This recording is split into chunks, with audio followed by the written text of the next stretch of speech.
good. And I don't think I'll ever get over just sort of saying I think we're good at first because I'll never actually be sure if it's actually streaming or not, and or if it's actually recording me. Well, from the looks of it, I'm going to say that it is. So I'm going to go ahead and get started then. Hello everyone, this is TextQuest DevStream, number, I don't know, 6? 8? No, it would be an odd one, wouldn't it? 9? I don't know. Maybe that's too much. Maybe only 7. Anyway, so I want to give you guys a quick update on the caves level, as well as walk you through sort of how I texture, well, not sort of, how I texture objects. Because having everything be spelled out on the texture itself actually makes it pretty challenging sometimes to make a texture properly set up, or I guess look good. So let's go ahead and get started and go through the level here. Main thing, excuse me. The main thing that I've done since the last time I've shown off this level is gotten, don't chug half a Dr. Pepper before you do a stream. Is gotten a few more textures in there. We have, I haven't textured the magma platform yet, but I do have the texture for it. I have the magma rail, which is just the word rail repeating. Although I might actually end up shrinking its, get up here so you can get a better look. I might end up shrinking its UVs a bit so that rail is a little smaller. It's pretty large as is. You can get on it and run.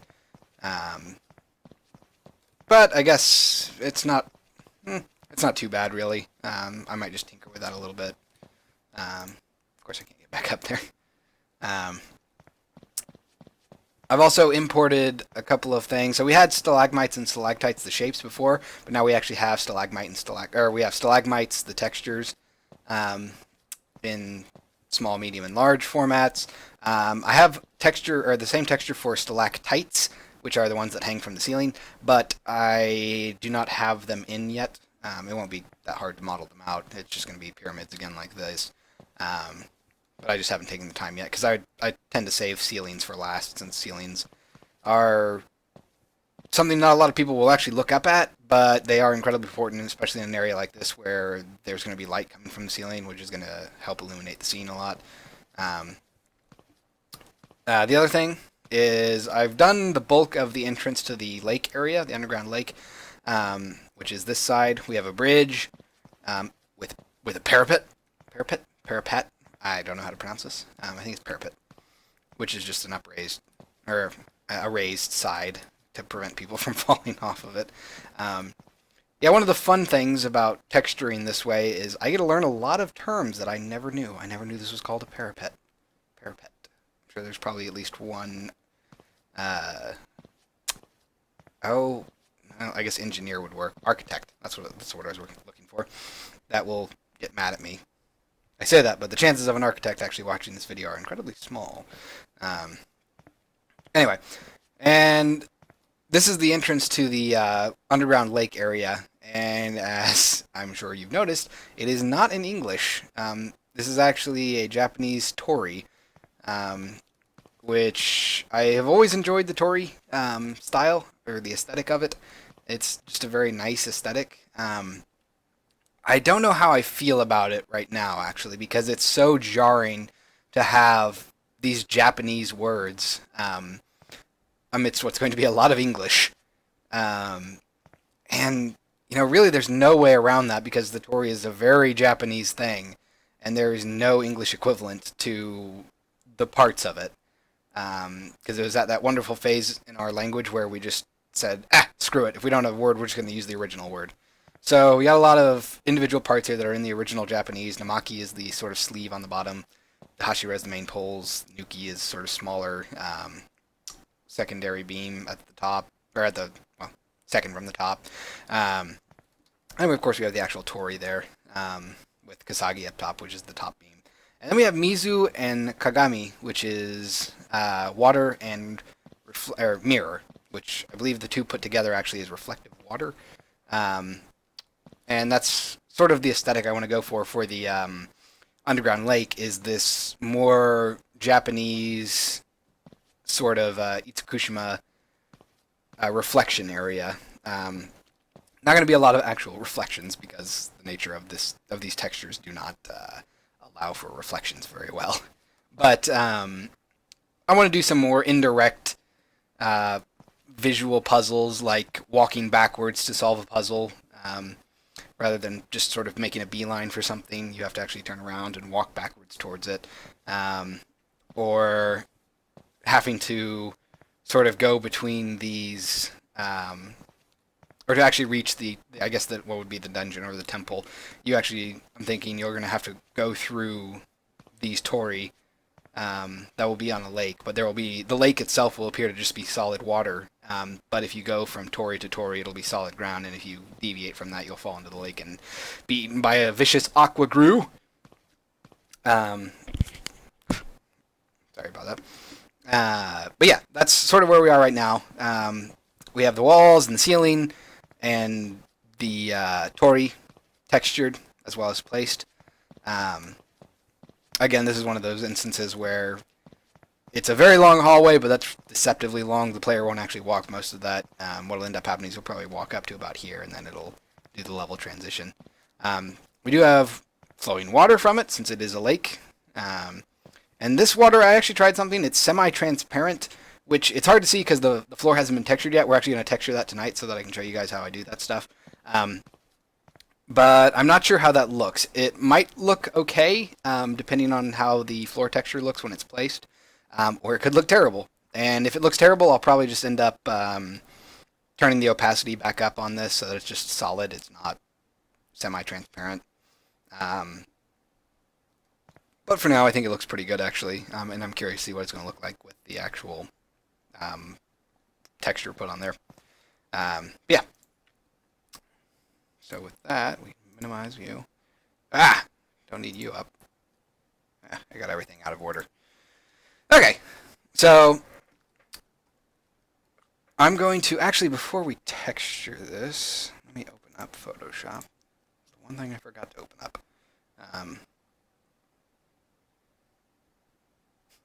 We're gonna eat up all of my scratch drive space. Let's just open recent. Entrance floor. So this is the wooden part of the floor, and that's going to go right here in the middle. But for the sides, and it's probably going to go down here too, but for the sides, actually, what I would like to do is do a bit of a sort of rock bed. And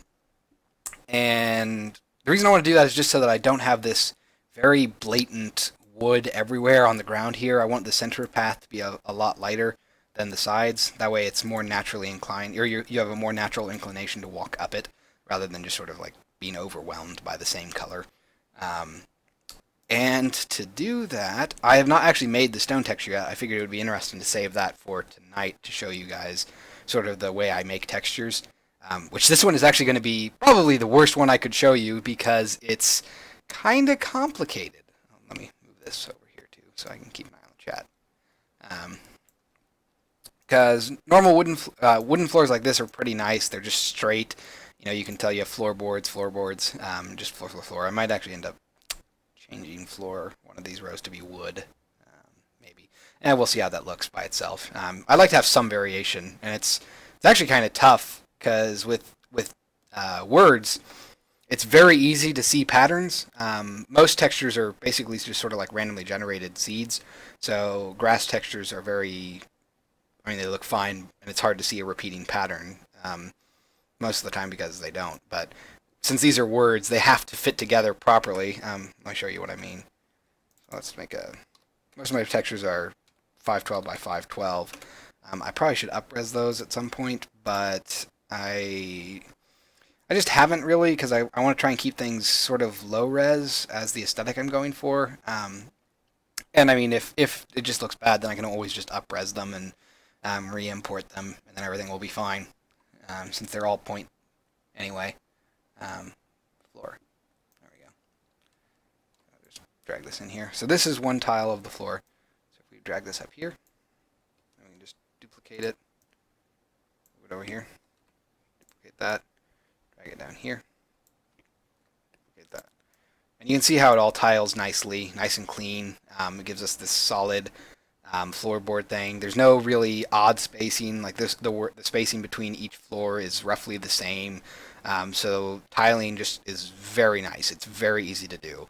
Um, the only real problem with this is that it makes it really hard to do texture atlasing. It's almost impossible actually for me to do texture atlasing, which means that my draw calls can reach not optimal levels. I try to optimize where I can, but um, the floor is one texture, the water is one texture, the wall is one texture, and the ceiling is one texture, and that's all sort of by necessity just because of the way that these textures are built. It's very hard to make a atlas texture. In fact, I can really only do it on textures that are stretching only vertically or only horizontally. Because then I can sort of layer things on top of or to the side of each other, since they're not going to scale um, both ways. When it scales both ways, it almost by necessity has to have the entire texture to itself. Um, so we're going to go ahead and make a 512, not 5K, 512 by 512 texture. Um, and I always have these four things that I pop in here. The parent of the group, which we're just going to call this TL. Entrance. I feel like I already have a PSD for this, but it's empty probably. Entrance, waterbed. We have a folder called text, which is the actual text that you'll see, and then we have BG for background. So these are the four fundamental things that I start everything with, basically. So if we save this, I do have it right there, Terralacus entrance waterbed. We'll just save over that because there's nothing there right now. Okay, so with that, let's pop onto Google real quick. I probably should have downloaded this texture beforehand, but I'm terrible at thinking ahead apparently. And it's also very hard to think of the names of the images you want to search for. And this is sort of what I'm wanting. I'm wanting like a tile, sort of. See what that looks like. But I don't want it to be quite this smooth. I'm looking for something similar to this, which this is the reason I said it was probably going to be terrible. Oh, this is a nice one. Because doing angles like this, where you have so many sort of 45-degree angles are fine. I don't mind doing those, but anything less than 45 or between 45 and 90 are really, really tough to do, just because they can very easily crunch together and make reading the words very difficult. So I kind of like this, and so we probably won't do exactly that, but it's good to have this sort of sense of what we want it to do. And I think we're going to try. So let's just pull. Let's go to blue because we want the stone to be blue, to sort of accent the caves and the divides. Which, oops, I forgot to put divides in there. I don't always have divides, but sometimes I do. Divides are basically what you would see between stuff like floorboards or bricks. So divides would be these darker brown lines here at the top or between the words floor. And those are just nice ways, convenient ways to break up the text, because the word, if I turn off divides, floor by itself it's understandable that it'd be a floor, but you don't know what type of floor it could be. It could be like a solid slab with just floor repeating on it. But as soon as you add these divides, people will instantly associate it with, oh, it's floorboards, because those look like wood. Because it's brown, so it's sort of a wood color, and it's got those divides, which make it look like actual long boards. So it's very convenient for doing stuff like that and associating specific things with people. So actually, I might end up brighten this up a little bit. It might be a little too bright. Yeah, when working with stone, it's hard to... Oh, I just made divides that. We'll delete that and add. Go back to divides. There we go. when working with stone, it can be a bit tricky, just because stone it's naturally gray, but it's not just black and white gray. Most of the time, there is a slight tinge of blue, to sort of give that nice organic look to it, or I guess non-metal look, because metal tends to be sort of more solid black, white, gray, um, while stone I think generally has a more cooler blue color to it, just to help differentiate the two color wise. Um, so let's think about what we would want to actually write. And I tend to make looking at the floor again, I tend to make the divides the same color as the text. This isn't always the case. Like for example, I'll show you if I can find it. I really hope that it. No, did I? Gross. That means I have to find it. Underground, magma river, magma metal tile. So this is probably what I'm going to end up texturing that magma platform with.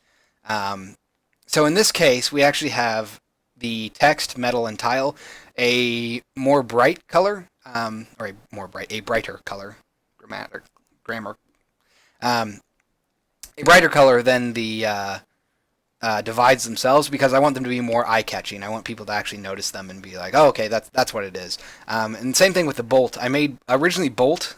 These bolts were the same color as the metal and tile words, but I found that to be a little too visually distracting, because the bolts are a nice accent, but I don't want people to necessarily read them because they're sort of irrelevant. You just need to sort of quickly glance at it and see like, oh, it's a metal tile. That's fine.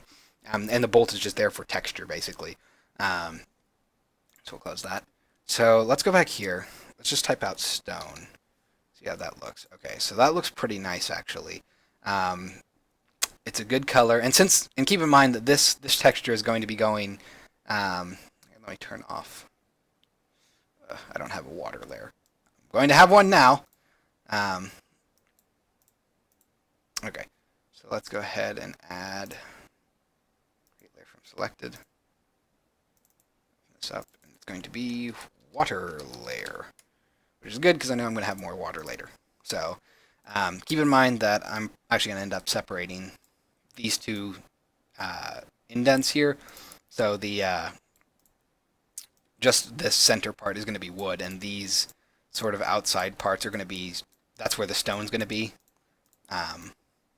So it's okay for it to be a little bit darker, because let me show you what it's going to be contrasting with. Wall. So I want it to be darker so that the pillar and the wall, or in the cave wall on the side, are a little lighter and easier on the eyes. That way that this dark bottom base contrasts nicely with the walls and then the center wooden path. So go that and turn off the wall layer again. That way it's more easier. Man, I don't know why I keep saying more something. It's more this, more that. It should just be Okay. So with that, we are going to sort of do a bit of a cheat. Let's just go ahead and save it my jazz. I don't actually know if this is plagiarism or legal. I don't think it is, but now that I've said that, I'm probably going to get sued somehow. Let's open this up, go to downloads, and of course I didn't see what I called it. Stone tile texture. There we go. Okay. Let's move this to the bottom here. So we're probably not going to do exactly this, but it's good to see this nice tiling texture to get a sense of it. So I tend to make divides, since I do 512 by 512. I tend to make divides no wider than 16 pixels, just because if you go much larger than that, then the divide becomes a feature rather than an accent, and at that point I feel like it needs its own word. Which originally I was going to have words on just everything, but it was too much visual information. So you would have the word divide in the divides, and it became too much. Everything sort of bled together from the need for variation, because you can't have the same color of word on top of the same color of background, since it wouldn't matter. So let's go ahead and cheat here. Let's drag this down here. And actually, you know what? I guess this isn't going to be too bad, since it's just largely going to be these vertical rows split up at odd moments between the stones themselves. It really comes down to how ambitious I'm feeling on making these divides, which I'm not going to get too crazy, I don't think, just because I could spend hours doing some of these divides. This will actually be pretty interesting, I think, if only to get a feel for how the texture, the actual word is going to go in there. It's going to go in there. We're going to figure out a way to do it. But it might not be as clean as I would like. Actually, it's kind of nice. Normally this style of texturing is just way too much for me. It gets really tough. So I kind of like that. Let me turn that off. I kind of like that. It's a little more square than I would like. I would have preferred to try and do some of these more organic curves. But you know, sometimes you just don't get everything you want. So stone, I think, is going to be the name of the game. The name of the game here, and it's going to come down to how we do it. So one thing we could do is, actually, you know what? That might work better. So originally I was going to try and just stick one letter in each one of these boxes. Oops, I hate when I do that. One letter in each one of these boxes, so we get S-T-O-N-E. Oh man. Why did I pick stone? I've looked at stone so many times that it looks like stone to me now. Anyway, but what might be more interesting is actually to fit the whole word stone in these.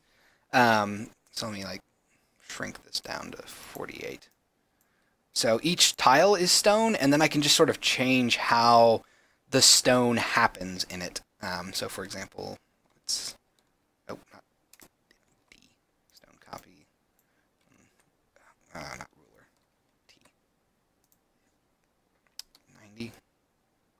Yeah, I like that. Let's move that up here. Let's shrink it down to 30. Yep, stone. So doing this, it's a lot more, or it's a lot less laid out and tiled. We can have some nice variation between the stones, I guess, including size actually. So we can change this, and this is where it gets fun, because we're gonna have wrapping. So if we put this up to 60, will that work? Maybe. It's gonna be tough. Actually, I don't think that will work. No, 60 is too much. But we can go to 56, which most of the text is about 12-point difference between each one. And I try to stick to that most of the time, but I don't always do so. So let's duplicate this. Let's turn off these two so I don't get them confused. Okay, so now we're going to go over here. So, there we go. Okay, so what I've done here is I've aligned the T with the T on the other side. So the T on the left, its very left pixel is touching the left border, and the T on the right, its very left pixel is the pixel off screen. So now if I move these two to the right, they are really close to the edge. I don't like that. If I turn this on, I could probably actually give some more space. Let's zoom in to make sure that I get all of the edges. So we're going to move this one, move this divide a little bit to the left. That way we can give the stone a little room to breathe there, which means we need to move this one a little to the left to make it more centered. Okay. So that's not bad. It's a little closer than I would like for the word, but I think it's fine if that's the only one that really gets that close. The thing with words is you have to make you have to leave enough padding around the word so the word doesn't look like it's sort of spilling into its surroundings. It's something that you sort of pick up on if you do a lot of graphics work. I know I picked up a lot on it in web development. It's very easy to have words too close to borders, and when that happens, the word actually tends to like bleed into the border to the human eye, and then it makes it very hard to read it. So I try to avoid that when I can, even though it's only like one part of the entire texture. It's still important to have that clarity. Um, so now we have that, and we can actually just do a subfolder here. Call this row 2, since it's the second row from the top. Move everything in there. Um, Give it a save, and just like my game development for textures, or just like my hierarchy in Unity, I like to have a very clean hierarchy in Photoshop and in Maya, basically anything I ever do. Let me pull this up, and it's a nice habit to start. And if you're doing any sort of content creation that you have to share with people, which admittedly I don't have to share with anyone since I'm the only one working on the game. But it's still nice for me if I come back to these, 6 months down the line to have a nice clean hierarchy, because then I can sort of, if I forget, I can guess where things are, and I tend to be right. But it's nice to have this very clean layout that's very easy to read. Everything's explicitly labeled. In modeling, it's even more important because most of the time when you generate models, they tend to have really odd names. And I think I've gone on this rant before. Sorry if I'm a rambler. Um, but it's always nice to have that sort of clarity in your work. It makes it very easy for people to appreciate your organization. Um, okay, so how do we want to do this? The more square ones, I could potentially split up, so I have like ST in one and O and E in the other. Um, hmm, Actually,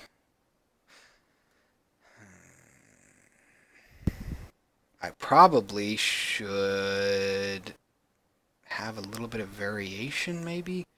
Um, Another thing to keep in mind is that textures won't always be viewed from one direction. So with walls, it's sort of okay to have all of the words facing with their bottoms down. And similar thing with floors. You notice that all of the floors are, well, they're upright. And that's a really nice way to actually guide people to the correct way for them to walk, because if they can read the word, then they will naturally sort of assume that this is the way I'm supposed to go, since it's clear for me to read it. Um, you can actually see that with let me zoom out here, the bridge, where the bridge, you can read bridge when you're walking over it this way, but when you're walking over it this way, it'll be easier to play it and show you. Um, Let me run. So you can read the word bridge from this side when you're walking over it, which sort of implies you're going the right way. This is a new way, you haven't gone this way before. But if you're coming back, bridge is upside down, which sort of naturally turns you off of going this way, because it's just not right. It's not the way you want to go. It'd be like having an arrow pointing this way when you're crossing the bridge, and then when you try to cross back, basically you'll see the arrow is pointing towards you instead of away from you in the direction you're going. So you'll be like, oh, maybe I need to go back this way. That's basically what I'm going for. So it's nice. Words are a convenient way to lead people. But with this, since this is not particularly going to be used for leading people, and since it's more of an aesthetic thing, I actually am going to occasionally probably have some of the words be turned around a bit to give it a nicer flavor. Let me find a good example of this, actually. I think I have, if I can find the grass texture. Um, Scarecrow, plains. I'm assuming that this has probably got my grass texture. Right. So with the grass texture here, yeah, I can pull that up. It's probably fine. You can see that we have different grass angles. We have angles of 45 degrees. We have grass turned upside down. Just all over the place. And the reason the reason I do that is because grass, since it's just the ground outside, you could conceivably see it from any direction. So having it if you had it all in one way, it would look unnatural because no matter what direction you viewed it from, it would always be leading you towards a specific way, which when you're outside with multiple directions that you could go, that's actually not a good thing because that will just constantly make players want to go a specific way as opposed to exploring on their own. Which, again, this is needless forethought because this is only meant to be sort of side things. But it's good to have that sort of feeling. Oh, crap, I was off. Oh, well, I can do stone here. So I'm going to turn this one. That's not even going to be in row 1. That's going to be in like row 3. We're going to turn this one upside down. So 180. So that's a nice bit right there. That also helps break up the variation, or helps add variation to it, so that things don't always look like it's just the same thing copy pasted. So anyway, let's actually get back up to here. So let's try ST for here. Well, actually, might try to get a little fancy. Maybe. I doubt this will work very well. Oh. And we're going to cheat and have E here. Let's see what this looks like. That's a little much. Move these things pixels at a time sometimes.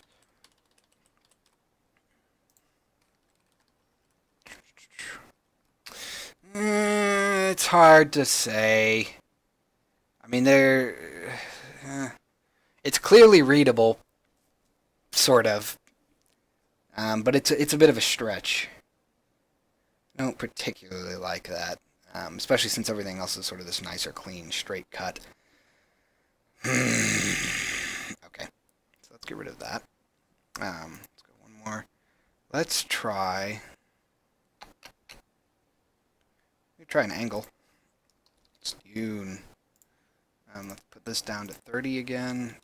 Let's transform it to negative 45, not 4500, 45. Let's move it here.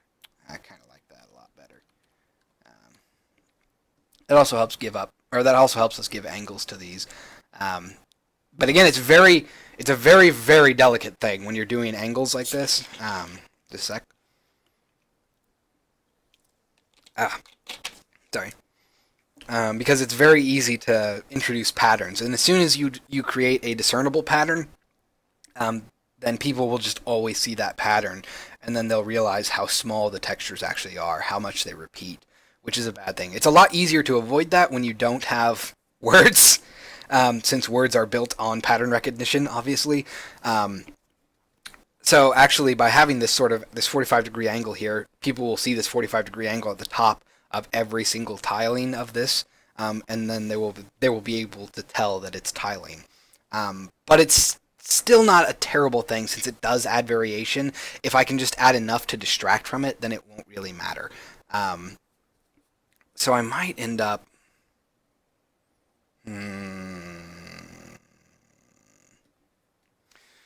I hadn't thought of that. Okay, so let's do this. Zoom in.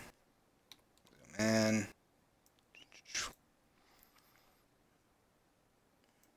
Yeah, and it's already been about half an hour, and you can see how intensive some of these textures are. And this is just a basic one. I might actually end up upresing this because 45-degree textures or 45-degree words tend to be a bit pixely like this. So I might come back and upres this to 1024. Maybe if the tiling's small enough, it won't matter. So we'll have to see what ends up looking good in the model. So now what we'll do is make this really long, 16, and then okay. So this is going to be tough. I don't know if I can translate a marquee. I don't think I can. It'll probably move this. It moved the stuff to the side. I knew it would. Gross. Okay. So we'll end up doing step back. So let's. This is going to be really tough then. I would prefer to not have to do that. Okay. So we're going to cheat and then translate this. And I'm sure that there's a better way to do this, but I don't know all of Photoshop's tips and tricks, just some of them. 45. Oh, I guess I could also scale it. That would work too. Let's move up. Let's move you. Ta-da. Okay. Now, please tell me that didn't do anything. Good. Okay. So now we can have these more angular parts here. It'll actually look pretty nice. So let's go back up here. Can I increase this to 36? Maybe. Maybe. Yes, I can. And to avoid... I don't want to make this harder than I have to, so I'm not going to try and match a 45-degree angle divide across edges. I can do that with words fairly easily, but I would prefer to avoid that where I can with divides. So we're actually going to move this further. Oh, wrong thing selected. We're going to move this further to the right. That way it's easier to... You know, it would be really great, except I can't. Boo. Although I could do... No, I can't. That's not going to work. Bah! Gross. Besides, that wouldn't be the same anyway. I've got the invisible layer that I just made. Okay. Let's drag this over here. Okay. So now, go back here. 16. I guess it doesn't really matter. Man. This is the problem with having too many layers, is that you tend to forget that you don't have the right one selected. Let's move back up here. Let's Command T that. And then... of course it doesn't have it selected. 45. Okay. Oops. 45. This. Okay. So now we can move this over to about here. We can stretch it. And boom! Can we nudge this a little bit to the left, though? There we go. So now we have actually some nice angles being introduced, which I like a lot, actually. That helps break up things a lot. But now that we have this angle in here, it's going to be a challenge to actually effectively hide it, essentially. Because, again, that pattern recognition is a really, really powerful thing. So it needs to be in there for variation, but not for patterns. So let's get rid of... Zoom in again. There's probably a better way to do this, I wonder. I hit end instead of delete. Or I hit both at the same time. So now we have those two things like that. So if we start typing... Why is that rasterized? Great, I rasterized the word stone by accident. Of course I did. Oh! 18 Mark Week. Hello. I use Unity. That is Unity free. Since I don't have enough money for a Pro license. But then again, I guess after the update to Unity 5, there isn't really much of a need for Pro anymore. Pro is really only for sort of bonus development features, stuff like cloud building, and access to some of the more interesting asset store stuff for free. So Unity is a pretty nice tool, just because it's so flexible and allows you to do a lot of stuff. And it's a lot easier to program in C# than it is in C++. Yeah, where was I? Right, stone. Let's redo this stone texture down here, just so that I can do -45.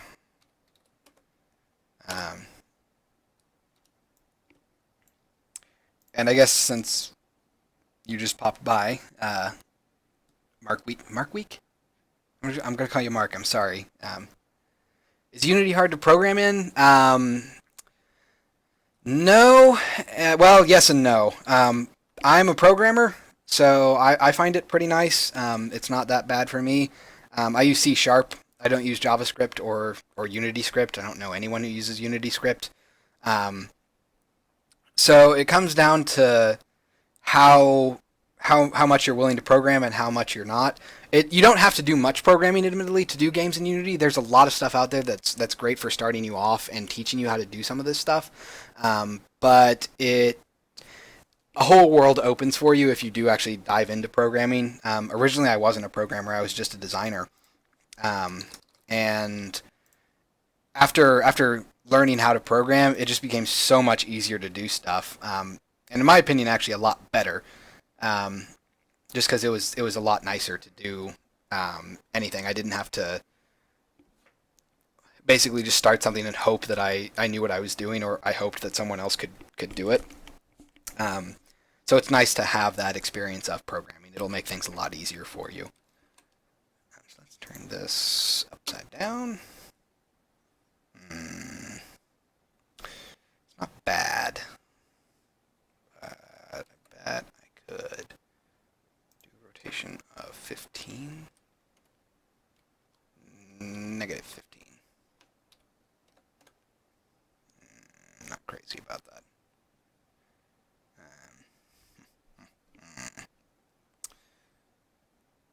I wonder. No, that won't work. That's not bad. Not great. Not bad. Um, so let's do that and just leave it as is. We'll just do stone here.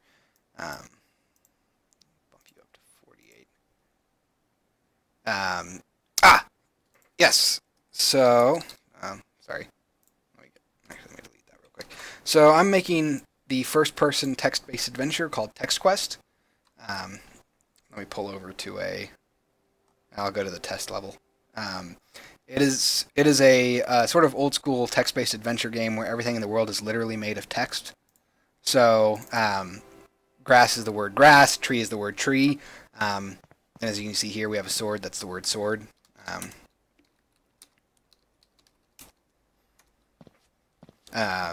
And you can just do the premise is based off of old games like Zork and King's Quest, where you try to explore an open world and get certain items to progress and solve puzzles um, with sort of an emphasis on non-linearity. That's what I kind of want to do for this. Well, not kind of. That's what I want to do for this. Um, and to that extent, I don't want to give too much direction to the player beyond just what you're supposed to be doing. And from there, everything is up to the player what they want to do, how they want to progress. If they want to get certain items, they don't have to unless it's necessary to solve a puzzle. So where cap. But it's a nice project. I haven't seen anything like this before. Just because it's so I feel pretty good about it. Having this nice visual pun all the time. But you can actually go to the website and download the demo. There should be a link in the video, or not in the video, in the like panels of Twitch that links to our website, and then you can download the demo if you want to give it a play. Because it's hard to show people what it is necessarily, or it's hard to sort of explain the feeling of playing it. It's a lot nicer once you actually play it, because you almost immediately understand what it's going for. So let me get back. Right, I remember what I was doing. Let's duplicate this. Move this. And then... Okay, so it's probably not going to... it's not going to want to do it. Okay.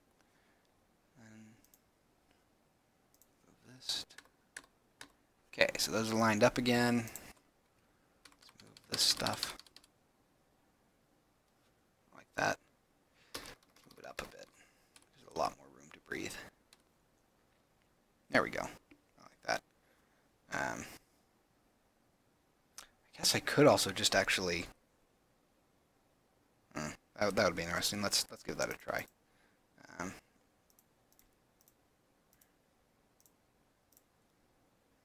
so let's just write stone, and then let's amp this up to like 72. Ooh,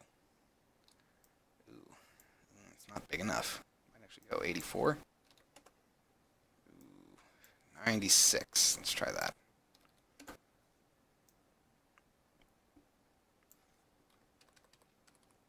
But yeah, I guess the rest of this is going to be me doing this. So if you don't mind, Mark, I'll pick on you. And are you getting into game design, or are you just someone who enjoys watching dev streams, or was there some cruel chaos god that sent you over to the stream for some reason? Duplicate this. Move this back over here. Oh, it might have gone too big. Maybe not.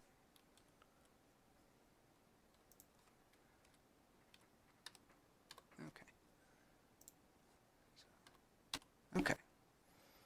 So let's go ahead and let's knock this. Let's go up a bit. The capital S is killing me. Let's knock it down to 94. That's a little better. Also, offset might be a dangerous thing. Yeah. And it gives us a pixel. No, that's right. Okay. So let's go up here, right here, and divides. Okay. So we can get rid of this. So now we have some again some nice shape variation, nice size variation. Stone here, so I can get rid of these.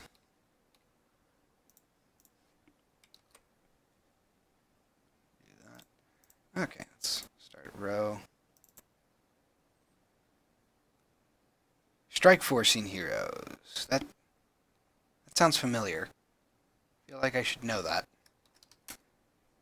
And if I should, I hope people don't get mad, because I have a terrible tendency to forget names of games.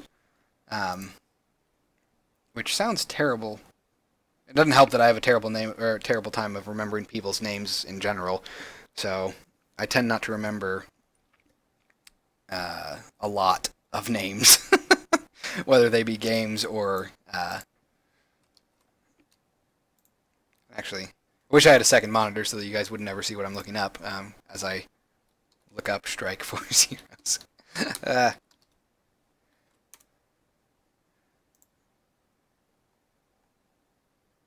And then we get ads. Oh, ads. Flash game. Well, Flash is still actually a pretty nice thing. I'm kind of sad that it's not as. Oh yeah. No, I remember. Yeah, I remember hearing about this. I haven't played it admittedly, but I do remember. I remember seeing this. Um, yeah, I'm kind of actually sad that Flash is sort of dying out. It was always a really impressive thing. I mean, it was a terrible resource hog. It definitely had its downsides. I mean, it's probably good that it's dying out, but it's always been a nice thing. I've always enjoyed having it. I even did a little bit of Flash stuff a long time ago, but it never really. I never did too much with it. Started to do some animation stuff, but my own lack of artistic skill made that very difficult. Um, I'm not a artist in any sense of the word. I don't think, at least. So let's. Oh, can't do that. Okay. You gotta keep something else that we have to keep in mind when we're making these textures is um, you don't want to stick things that are too contrasting right next to each other. So I was going to rotate this stone to be negative 90 or not negative 90 degrees. No, it was going to be negative 90. It just didn't do the negative. But because that's right next to a positively negative or a positively rotated stone, it will instantly make a recognizable pattern that's very easy to detect. So I don't want to do that, actually. There are a couple of ways that I could get around this. I could add another divide or another angle, um, which might not be a bad idea, actually, to help fill in this space. Um, or I could move some of these divides to give a nicer sort of stretch. Yeah, actually, I think I want to keep. I can't use too large of a font now since the top has the big font. Um, so I might. Is that really 48? Oh, I was looking at the wrong thing. Right, because this is off. There we go. So I might end up doing this. Back to divides.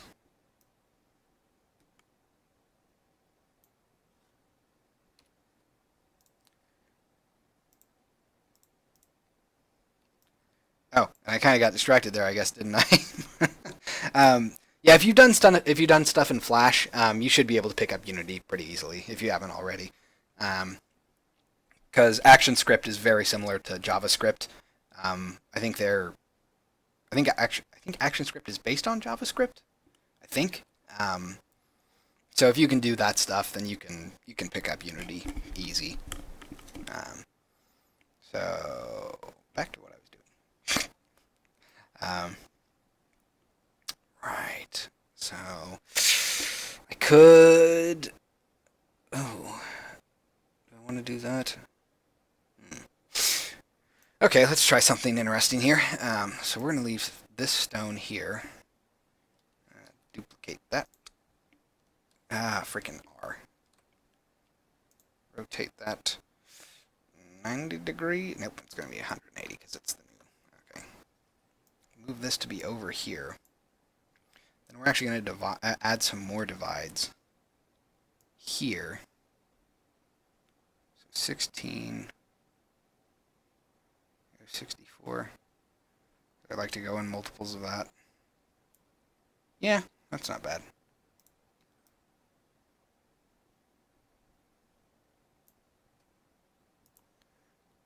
And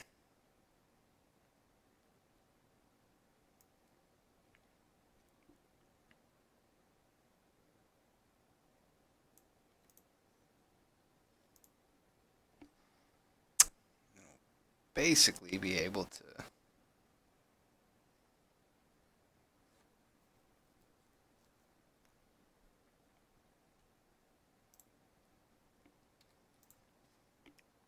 stone here.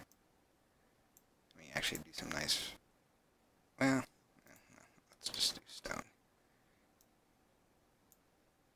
So we will actually move these divides, move them up to about there. Move this up to about here. Then increase this to 48 point.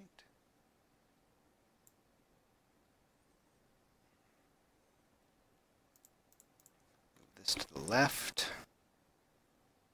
Okay, so that's going to be, that's hard to visualize there, but I think that'll actually end up looking pretty good. Yeah, developing games is pretty time consuming. I actually, yeah, I am a graduate student full time with um, a TA position that I have to fill, and I also have an actual job that pays the bills, and then I come home after all of that to do this. But it's a nice feeling you get. Sure, you go to bed really, really tired, um, or if you're like me, you just don't sleep. Um, but there are very few jobs that are as rewarding, and honestly, I hate doing jobs that aren't related to games. Like anything that's not directly game related at this point in my life, I'm just like I don't care. I don't care. I don't care if it's important to my to any other facet of my life. It's just like I don't care. It's just work. I don't have to put much into it. Um, but yeah, it is definitely a huge time sink. This has been about a year and 3/4 in, so it's almost 2 full years in development. Um, so now we have this bottom row. Bottom row, we have to be careful. We don't want to. Oh, actually, you know what? Before I forget, let's rotate this. So it's 180. Boop. There we go. There we go. I like that.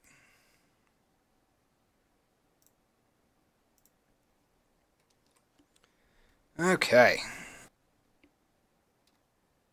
So now the challenge comes. We can't use too large of a font since the top already has that. Um, and in cases like that, it's actually not terrible to end up shifting all of my divides down by a bunch, so that I can just more easily see things from the top. But I might end up come up with a different aesthetic choice for the bottom row. God, an hour in and we're still working on one texture.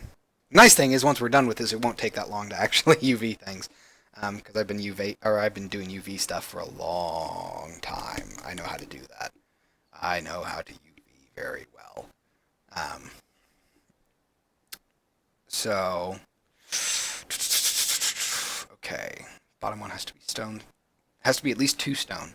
Um, one of which should probably be upside down. Or one of which...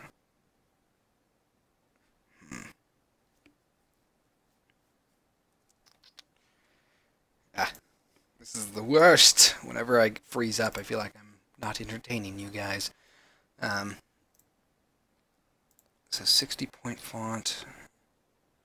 I could always do another angle. Actually, here, because the top will loop, and then we'll have 2 angles in the same 2 rows. Um, hmm.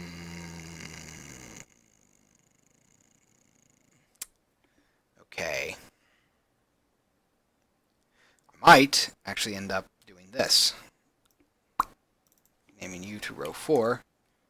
Renaming you to row 3. And then moving...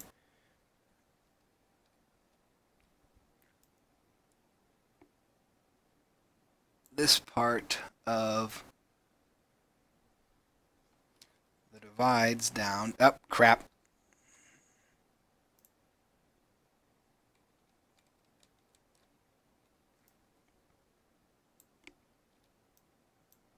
course, I had the wrong layer to detect it. So we can move this stuff down to about...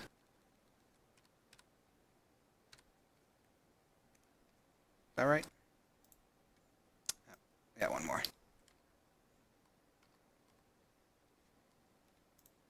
There we go. And now we can move row 4 down to here. There we go. So I think row 4, I think that'll wrap a lot nicer with the top there. So now we need to add another divide. Up here. 16. Let's zoom in a bit so that way we get it correct.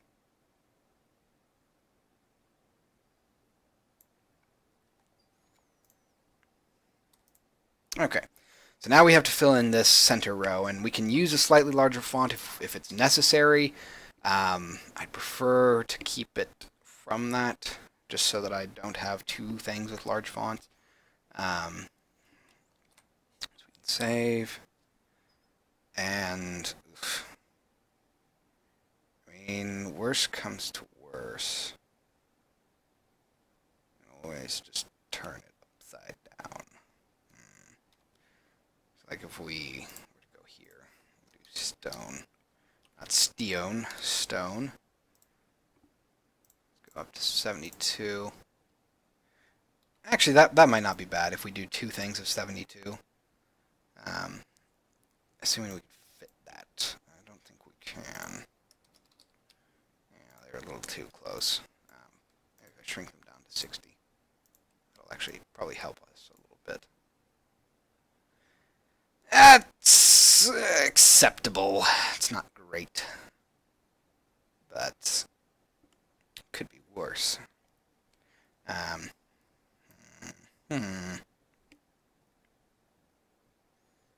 Brutal. I might just have to leave it as is.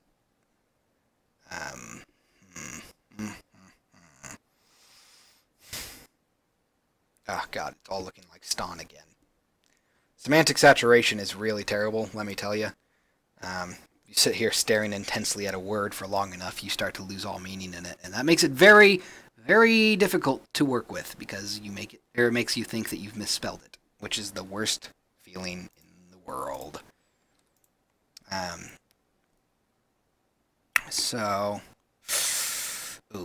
Actually, let's move you a little closer here.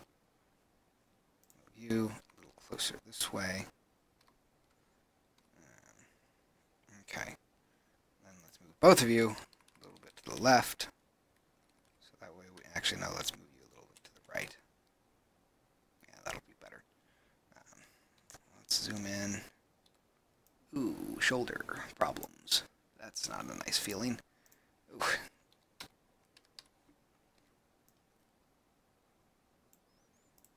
Gotta stretch. Pop my shoulder. Alright, so now let's go to divides. We're going to move this divide over to the right.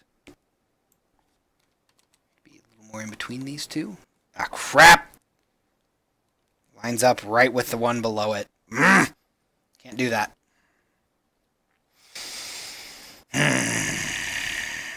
Okay. Extreme measures. We're going to move you. Crap, can't put it there either. Boo!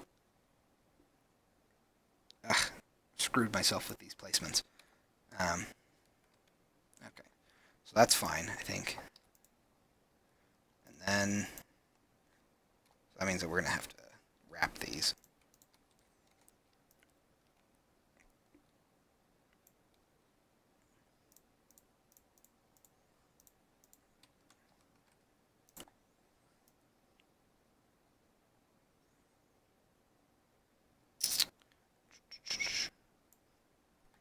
Okay. So let's position you to be right against the edge.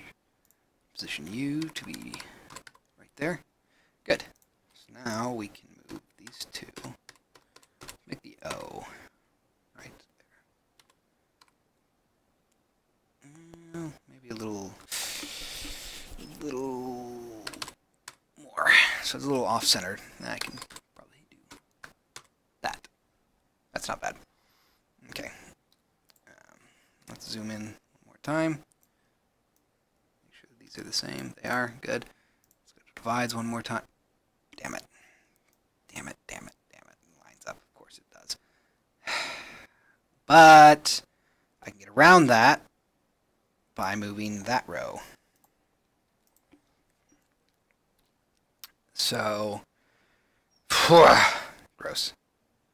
So we're going to go up to, let's move you, we're going to move these guys.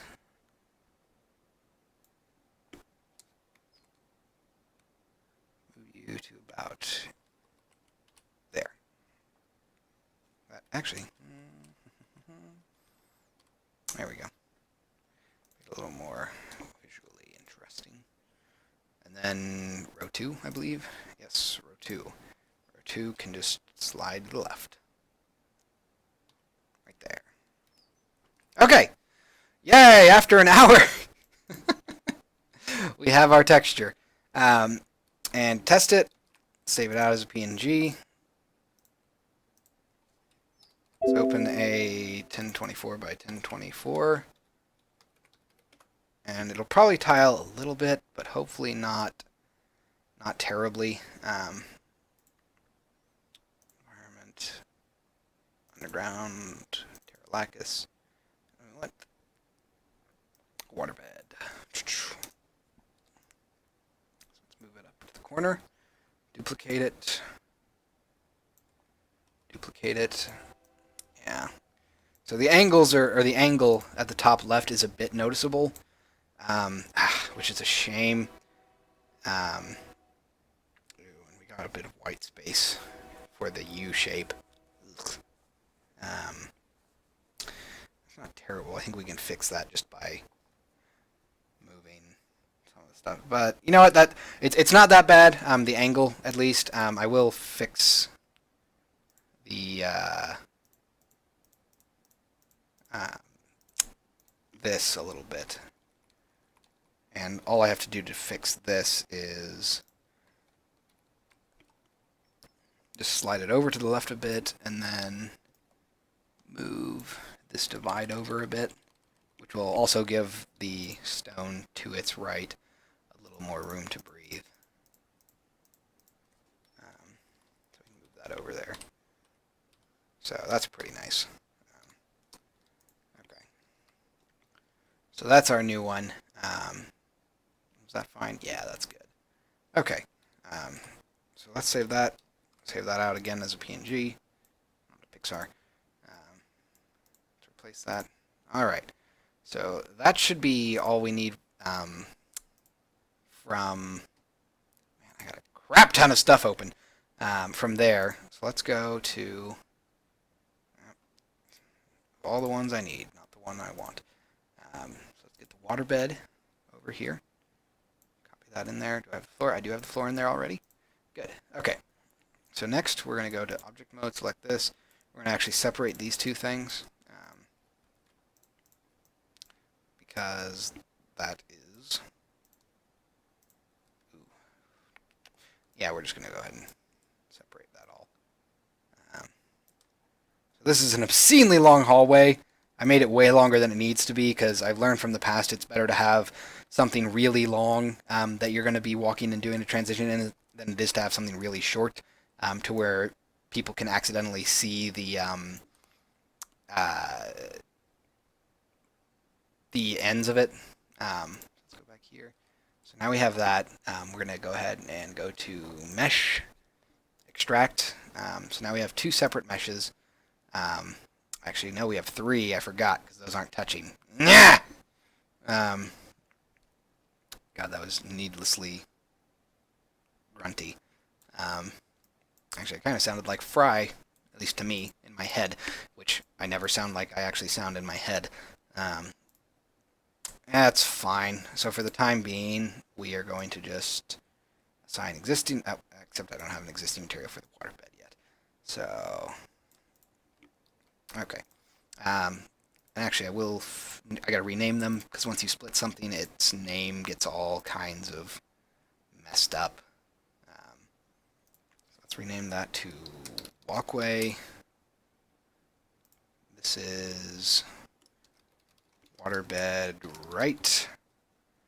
This is waterbed left. Delete this extraneous transform. Terra Lacus water is fine. We're also going to move these two floors to the bottom there to be below the floor as a whole. Okay, so that's that. Next, we're going to go up to Hypershade, and we're going to add a new material because I don't have one for the waterbed yet. So we'll just go to Create, Materials, Fong, go to Attributes, call this, oh, the really long name, Terra Lacus Entrance Waterbed Matte. Give it a specular color of 0, because it's not going to be reflective at all. Make it a file, or make it based off of a file. So Terra Lacus Entrance Waterbed. Open that, rename that to be Terra Lacus Entrance Waterbed Text. I really should abbreviate these. But again, that goes back to being very clear and explicit about everything. So we can close that, save this, go to object mode, assign existing material, and Terra Lacus Entrance Waterbed Mat. Assigning existing material, Terra Lacus Entrance Waterbed Mat. So these are two separate things, but they're the same material, so they'll be the same draw call. Hooray! But before, we're going to do a really easy one, which will be this walkway. So it's already got its texture applied to it, but since it's so stretched, I haven't done any UV mapping whatsoever. So we're going to go ahead and do that. So we have it selected. We're going to create UVs, automatic mapping that just projects it from all sides. And then that's not going to be a lot of help here, but it makes everything nice and organized. So once we have that, we can go to UV texture editor. Face. It's just this one face. And we'll go to polygons, copy into UV set, call it light map, and then lay it out. I doubt it'll move any, but yeah. So Unity has Unity can use more than 2 UVs now. Before it could only use UV maps 1 and 2, or 0 and 1. And now you can actually have multiple ones, but it bases the light mapping on the second UV map, although I think you can specify which one now. And the first UV map is what the texturing is based off of. So with 2 UV maps, our light map, I just make that real quick and then lay it out so that it's optimized. Since it's just one really long thing, we don't get a lot of space being used here, which is kind of a shame. But then we go back to texture map. So this is what the actual textures are going to be displayed on. So we're going to go ahead and scale this up. And it is also upside down. So actually, rather than doing that, we're just going to rotate it. So now it's facing the right direction. We can keep scaling it. Let's move it over here so we get a nice sense of it. So keep scaling it up. And again, since it's the only thing using, or since this texture is not sharing an atlas with anything, we can just scale this to whatever we want, really. Oh, crap. I hate when I accidentally start scaling in one axis. It's best to scale up both X and Y because that keeps the words nice and unstretched or flattened. It keeps them nice and scaled properly. So we can keep scaling up a little bit more. I think that'll be good. Maybe. So let's move this down here. Ideally, you want divides to line up with edges of the actual polygons. We're also going to slide it slightly to the left. I might actually let me scale it up just a little bit more, just to the point where I can fit 3 floors. Maybe we can do this. I do run the risk of it being too small when you see it. Okay, that's good. I don't want to go any smaller than that. So we'll keep that as is. So that's all that has to be. So with that, since it was just one quad, it was pretty easy to do. But these will be a lot harder. So we have these. Let's go ahead and do. Well, we have it selected, so let's do create UVs. Automatic mapping, that way everything's nice and mapped. It's all really long though, which makes it a nightmare. But once we have all that, let's go to face. So I select everything again. Polygons, copy UVs into new texture set. Light mapping. Then we don't and layout. That's not going to do much. Go back to texture maps.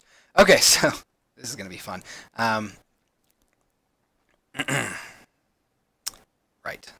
So here we have to be. Oh crap! Oh no, that's right. It's separated. Sorry, I thought for a second that it was something else. So here we need to be a little bit careful. So this is. So this corner right here that's touching the floor is up at the very top of. Okay, so these are the bottom. You know what we might just do is. Live dangerously. Let's just scale up and see what happens. Now we're going to actually need to scale a lot to get a nice desired effect here, because we don't want these stones to be large like we do with the floor. We actually want these stones to be pretty small. And the trick is actually going to come from rotating. Oh, what just happened? I lost focus. And since it's been about an hour and 50 minutes, I probably won't do the other side. I'll just export this and show you guys what it looks like in Unity. And then we'll call it a night, probably. So we got all that stuff taken care of. But it's still a little rough. And it's also upside down. So let's do that. And then let's rotate these. Because even though I tried to make it as non... Actually, you know what? Let's go polygons. Let's rotate. Apply. There we go. So this will be better because the longer sides are going down. And since we're going to have water coming down it, having the longer lines be vertical as opposed to horizontal will actually make it look a lot nicer. Because it's an optical... Well, not an optical illusion, but it's an optical effect. So all of that's pretty nice. That's pretty small. I think we could scale it a little bit more, just a little bit, to give it a little bit more of a. Okay. So that's that. But this is where things get kind of wonky. So for these edges, actually, I want the floor to be this nice sort of offset stuff. But for these edges, I don't want that. I actually want the edges to be just a single line of these. And we're going to do that by rotating them. And this will be interesting. I'm actually going to pull up discrete rotation just to see if it's going to... Oh, that was really nice rotation, like right off the bat. I seriously doubt that that's what we want, though. If it isn't, no, it's not. It's slightly less than what we want. So I tend to have to eyeball this, which is not ideal. I don't like eyeballing rotation, especially since you can only rotate so finely without having to like zoom in all the way.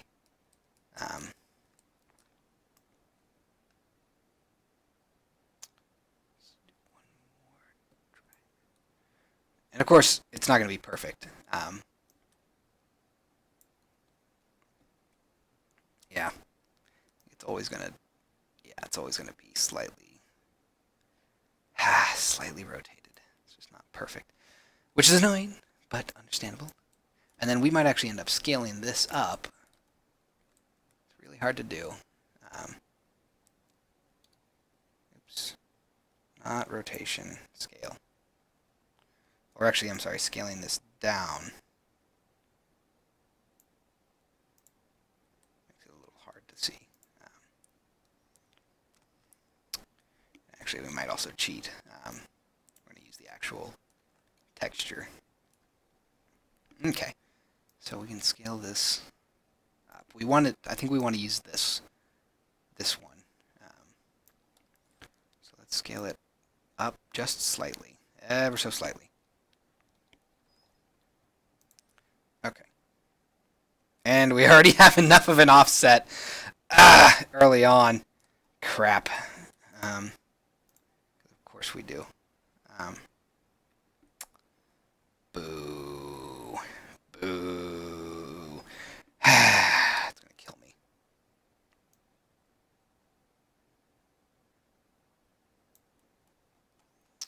Yeah. That is a problem. Might not be that bad, though.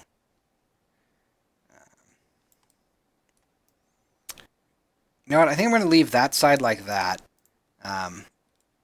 Raise it up a little bit. Just a little bit. Or actually, lower it a little bit. It's very hard to tell sometimes with Maya.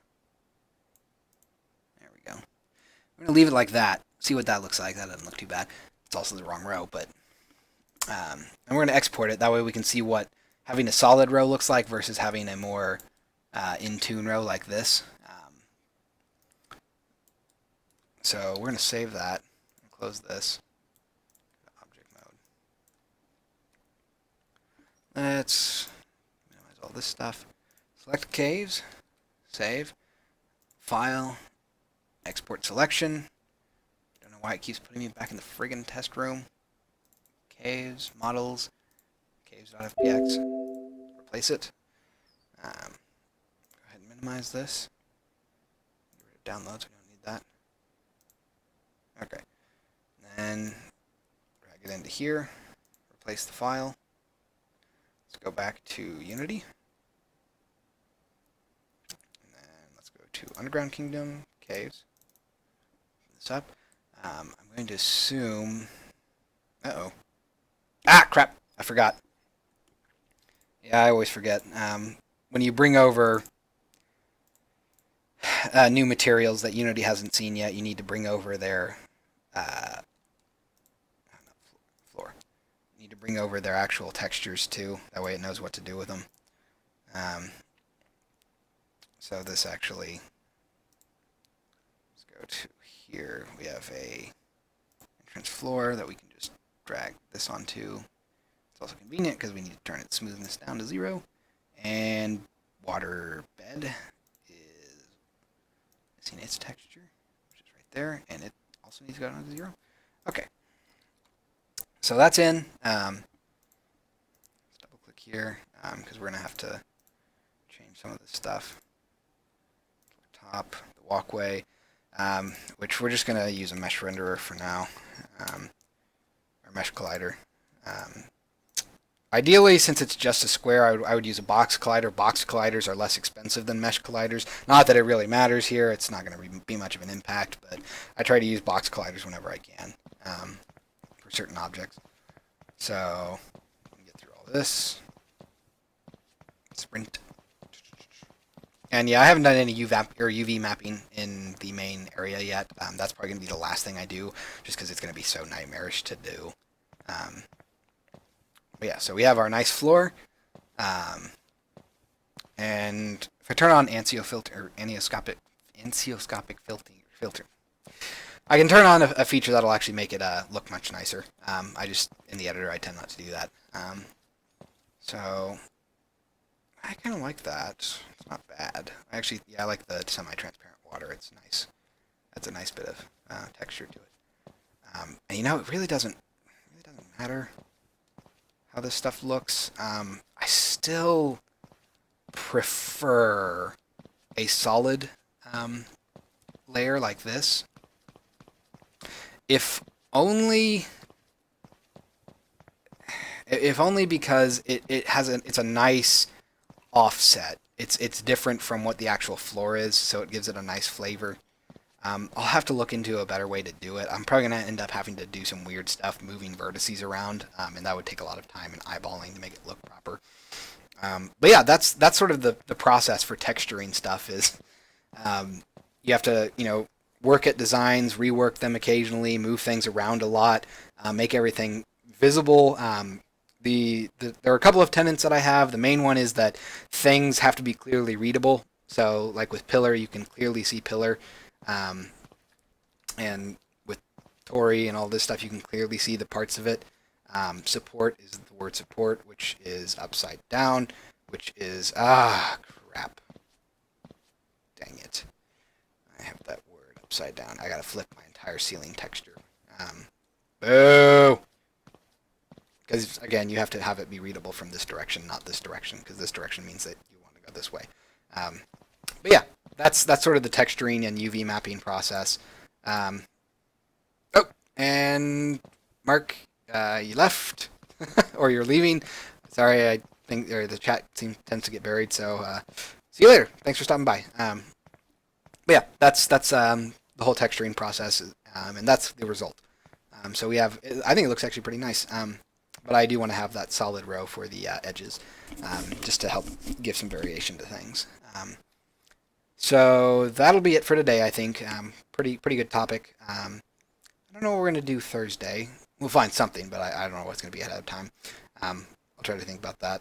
And I might also end up making an announcement on the Steam forums and a couple of other places, trying to get the community more involved in this stuff. So I'll look into doing something interesting with that. But for now, that'll be it. thank you very much for watching, and hopefully we'll see you Thursday. We're going to stop playing first. But bye-bye.